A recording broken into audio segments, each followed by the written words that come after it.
Hello everyone. In this video, we're going to be taking a look at an article from The Guardian that was published on Wednesday, December 5th.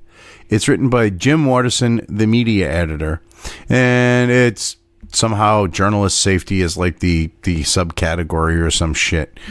But the title here, Threat to Journalists at Highest Level in 10 Years, report says. Now, you think they would be talking about what happened in regards to the Saudi acid treatment of a journalist and make some stuff like that the focus and make these oppressive regimes the focus and not even go beyond that. But no, when you're talking about this, hey, let's throw in the big, mean, old, evil, orange Trump. Fucking trigger dumb shit. It's ridiculous. They seriously think that they're part of this fourth estate and that they're special and that they're entitled and that they are necessary in this day and age. When people like me can just grab a fucking microphone and do shit like this. So well, I'm not saying that they don't matter at all, but they think that their worth is far more than what it is. So the threat to journalists at highest level in 10 years, report says. 78 journalists killed and 326 imprisoned around the world last year, study finds. Okay.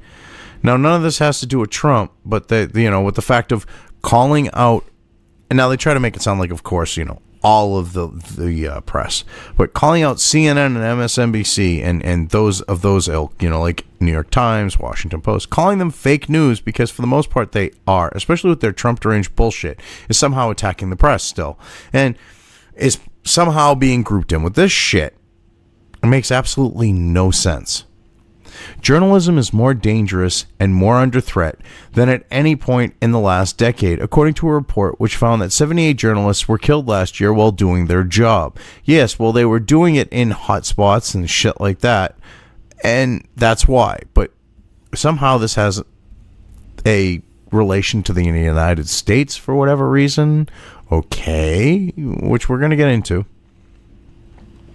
The rise of authoritarian governments. Oh, because supposedly Trump is an authoritarian, dictator. He's the evil Drumpf. He's, the big bad orange man. He's the orange Hitler. Fucking idiots. The rise of authoritarian governments and the threat of internet censorship have redoubled pressures on reporters globally, according to human rights organization Article 19, which found that a further 326 journalists were imprisoned for their work during 2017, a substantial increase on the previous year. Okay, and this is a result of oppressive regimes, which you really want in the United States and in the UK, just your kind of oppressive regime, one that's going to hold down anyone who's not part of the legacy media that could be a threat to you. That's what you guys kind of want. You want Silicon Valley to deplatform people like myself. But that's okay. That's a different story. Oh God, the rise of authoritarian governments. That's fucking hilarious how they do that. That's like so backhanded, like going towards Trump. It is. When the person wrote that, they were thinking big bad evil Drumpf.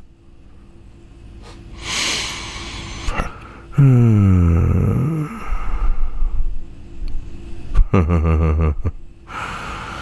than half of those behind bars were held in Turkey, China, and Egypt, often on charges opposing the state. Yeah, and we somehow want Turkey as part of NATO? Okay. We somehow want to bow down and play nice with China and Egypt. The reason why it's the way it is you can thank Obama and Hillary Clinton for that, because they helped to orchestrate the coup that led to the government that's now in power. That's on them. But see, you don't want to talk about that. The price of protecting the right to freedom of expression and information has become extremely high Death, detention, and fear loom large for communicators and activists across the globe, and the space for meaningful discussion and communication is under siege, said Thomas Hughes, the executive director of Article 19. More than ever, we need informed citizens, strong institutions, and the rule of law.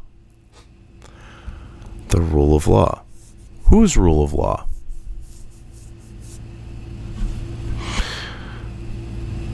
And who do you want informing the citizens? I'm guessing it's not someone like me. See, you're only worried about the legacy media stooges that call themselves reporters. You don't care about someone like myself.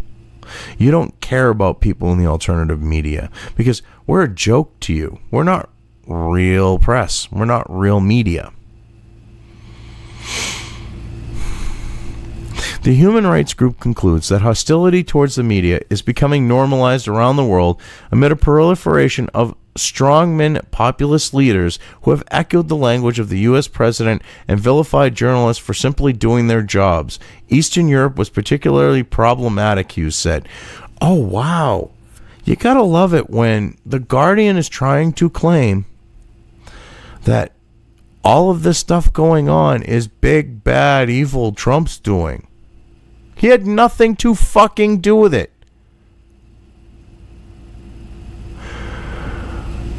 Oh, God. And here you are trying to play this populist shit. Do you even know what the fuck populist means? Okay, the governments that you just mentioned, the nations you just mentioned, okay, Turkey, China, and Egypt. Not populist movements. Not populist governments. Yet you want to conflate the two so that you can try to demonize populism, so that you can demonize a populist government, so that you can demonize a populist president, so that you can try to say that Trump is the reason why all these people are saying big bad things.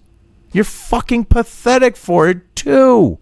You truly are. I mean, this is so like transparent and it is so poorly thought out that even Jojo the idiot circus boy could figure that out. Eastern Europe is problematic.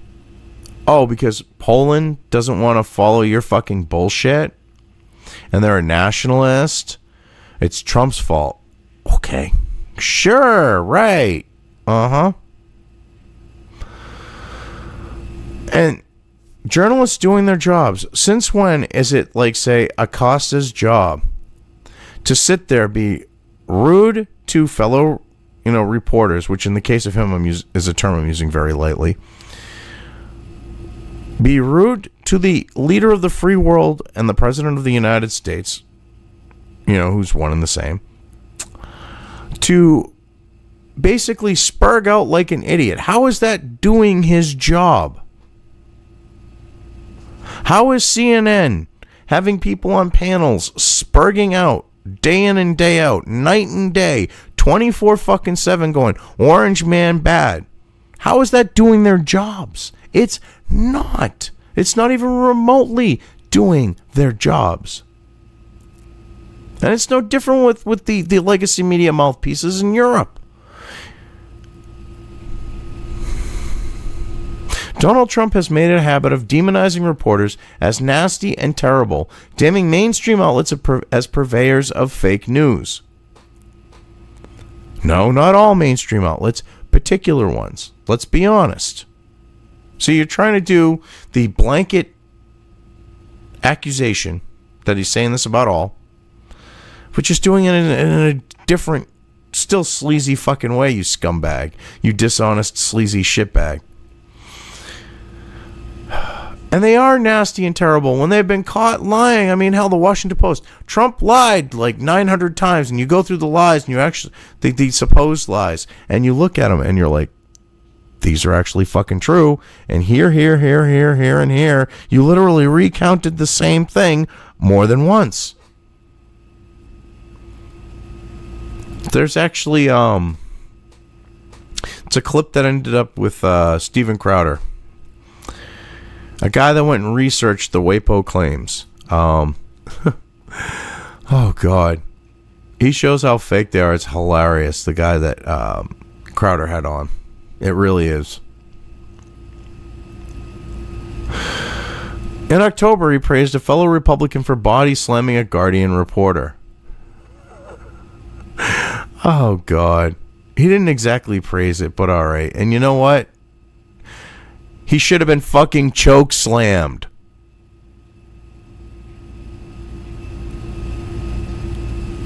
That probably would have been even better for him. There is growing evidence that his approach is emboldening others, from Hungary to Philippines, Albania, and Canada. What the fuck are you talking about? It's all Trump's fault. These people do not have their own free will. They cannot make decisions on their own. It's Trump that, because of him, it's because of him that they're doing it. That they're not doing it on their own. No, no, no, no. It's evil, bad Trump. Evil, bad Trump. Fucking idiots. You think this shit's actually gonna fly? People aren't that stupid unless they're fucking leftists like you. This hostile rhetoric has real-world effects. Murders across this region occur in environments where the media is demonized and insulted, including by public officials, said the organization. In a little over a year, reporters have been murdered in Bulgaria, Slovakia, Russia, and Malta. Yet somehow this is Trump's fault because of the things he says. That's what they just said before this. In countries where he has no say or control over. Go figure.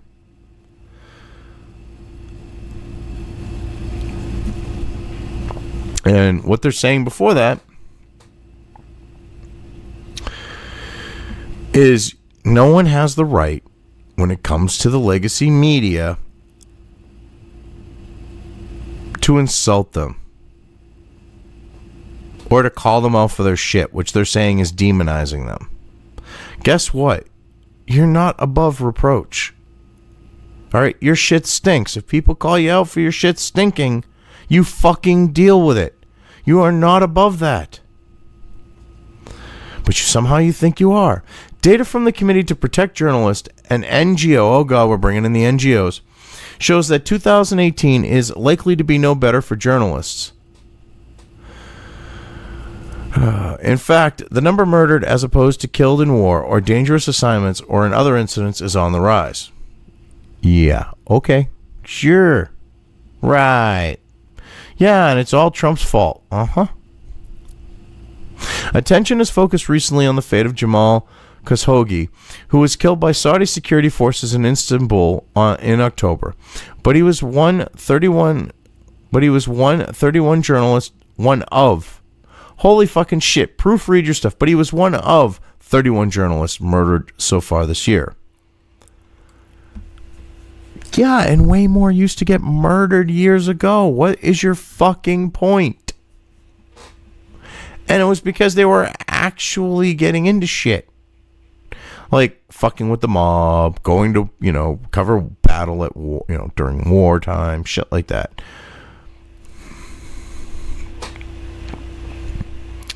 In the past decade, approximately 300 journalists have been murdered in more than 40 countries.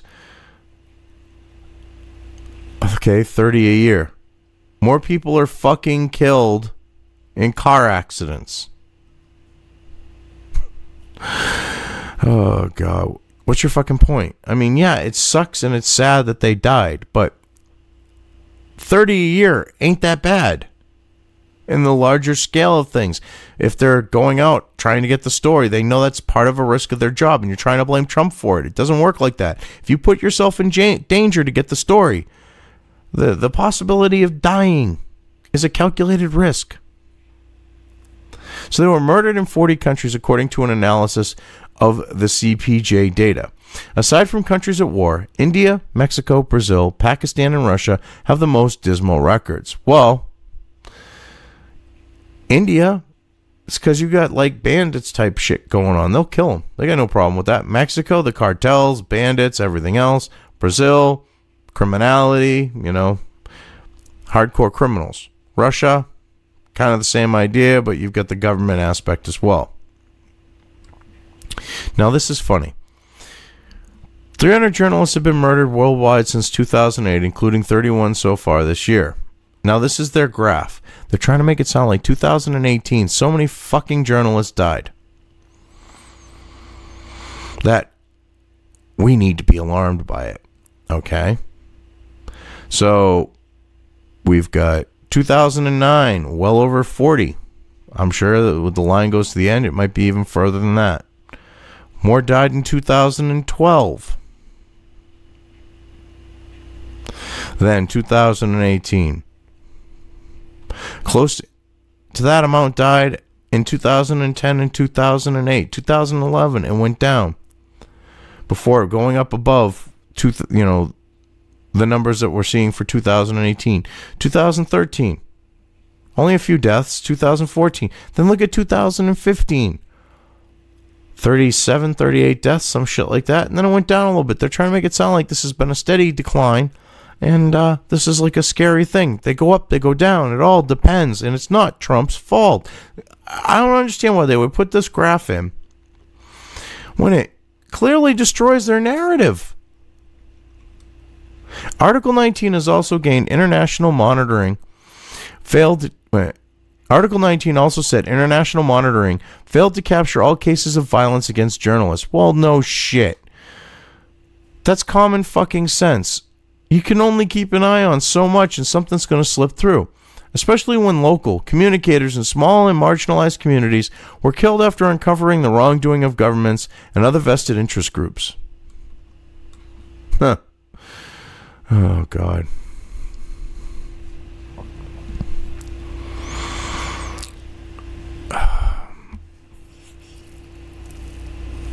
They're trying to use this like, well, without monitoring. Well, there's no way to monitor. Other threats to freedom of expression include the power imbalance between popular social networking sites such as Facebook and their users, as shown by Cambridge Analytica data scandal. Article 19 concluded the decline in media plurality was having a negative impact on the public's ability to understand what was going on in the world, and making it easier for authoritarian governments to try to censor the internet. Whoa, whoa, whoa, whoa, whoa, whoa, whoa, whoa. Facebook innocent. Facebook don't do that shit. Facebook no censor. Facebook don't do evil things. Zuckerberg isn't a scumbag who uses his platform to shadow ban and censor people. Oh, no. Bullshit.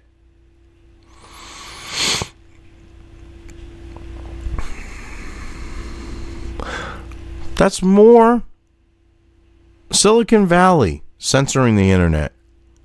That's more of what you have than governments trying to do it. But you see, you don't want to bring that up either. I mean, look at what they did. Mass deplatforming of Alex Jones. I mean, that makes it kind of clear. Well, they'll do that. And Ethan Ralph,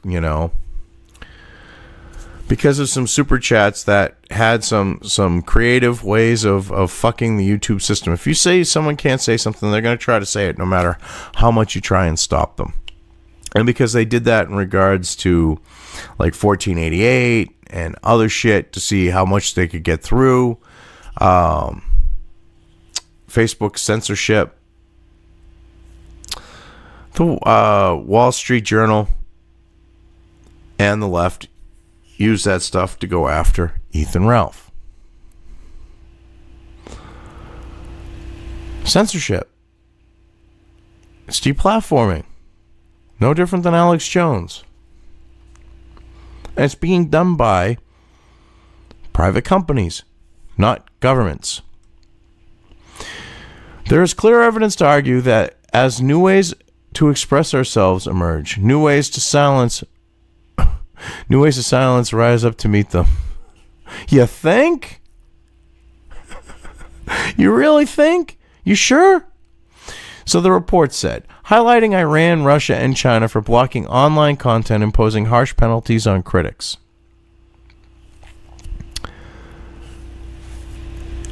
I love how they got to keep throwing Russia in. I'm not saying Russia is fucking perfect, but to group them in with Iran and China goes to show how fucking desperate you are to push a narrative. Russia is not nearly as bad as Iran or China, but gotta have the big evil Ruskies. and to have as a boogeyman. Oh, excuse me. Some regimes have resorted to total shutdown. For instance, in Cameroon and Ethiopia, where internet shutdowns have targeted the protests by particular ethnic groups. Others have done that as well. That's how you control things. You control the flow of information. That's what the left is trying to do. That's what Silicon Valley is trying to do, being, filled with these people on the left, and far left, these leftists. That's why the whole concept of shadow banning and such came about. So that way they couldn't, be openly exposed, having to say, yeah, we banned you. Article 19 used 32 indicators to judge freedom of expression and information, taking into account 5 criteria: restriction on civic activities, including the right to protest, internet censorship, media freedom, the safety of campaigners and journalists, and government transparency. So it judges on these, comes up with these 32 indicators to judge what freedom is. Now this is what's fucked up. Denmark is not a fucking freedom-loving place. Yet, somehow, Denmark topped the list when all measures were taken into account. Bullshit! Bullshit! Bullshit! Horseshit! Bullshit! Horseshit! Lie much? The United States has way more fucking freedom, and the press is way more safer in Europe because, you don't have, enclaves of truck drivers apiece that, if a reporter walks in, they get attacked. You don't have that shit going on in the U.S. Holy fucking shit. This is, complete lies and propaganda here. On the issue of media impression, it was joined in the top 5 countries by Norway, Switzerland, Germany, and Finland. Oh yeah, Germany, where they censor the fucking press so that they don't talk about the migrant shit. To all the quote-unquote migrants. The fucking illegal, military combat-aged, fucking Middle Eastern and North African fucking, groups that are bringing in large numbers of rapists and child molesters as part of them. Those particular, yeah, okay. Yeah, when Germany's censoring, yeah, bullshit. Switzerland, same fucking thing. They're censoring their press and trying to shut them up from exposing the shit that's going on there with the fucking, migrant freaking illegal freaking collect free shit North African Middle Eastern fuckwits. Holy fucking shit. Oh yeah, they ranked real up there when they're censoring the press because they're fucking reporting on that shit. Oh wow. This is a fucking joke. Holy fuck me sideways. There were substantial declines in the ability of journalists to do their job in Yemen, Burundi, Romania, Zanzibar, and Turkey, where reporters privately admitted they refrained from writing about the Turkish president, Recep Tayyip Erdogan, for fear of judicial retribution. However, there was some cause for optimism, as the report also found freedom of the press has improved over the past 4 years in Sri Lanka, the Gambia, no, it's Gambia, not the Gambia, Gambia, Fiji, Central African Republic, and Somalia. Yeah, you just get your head chopped off if you say something that pisses off the wrong person in places like Somalia and other African countries, but okay. Up is down, left is right. This is literally how this is being written here. They're trying to pass off the opposite of something for what it is, as what it is. It's so fucked up. Hughes said freedom of expression underpinned democracy, adding, "Hope lies in our voices and in our demands for fair laws, strong institutions, and public information. We must keep faith in one another and our own power to listen, learn, and find solutions which will benefit all of us." Really, slight problem. You're saying these things, but you're attacking the United States, saying big bad evil Trump is the reason behind all this. Don't work like that. It doesn't. It truly does not work like that. Oh, God. Anyway, I think I've covered this well enough. I'm just going to leave things here. And I really need to change the timing on my screen going blank. Anyway, like I said, I've covered this well enough. I'm out. If you liked this video, depending on where you are watching it, please give it an upvote or thumbs up. If you want to know when new content of mine hits the internet, don't forget to subscribe to one or more of my social media or video accounts listed here. Also, with YouTube, don't forget to ring that bell. You can find all of my video content on both BitChute and YouTube. This may not be the case with other places I upload to, but I will try to minimize this happening. You are always welcome to interact with me at any of these sites on the list, so feel free to do so. If you have anything you want me to cover in a video, when it comes to news or current events, send it right along to me. I will try to do my best to cover it. As always, thank you for watching.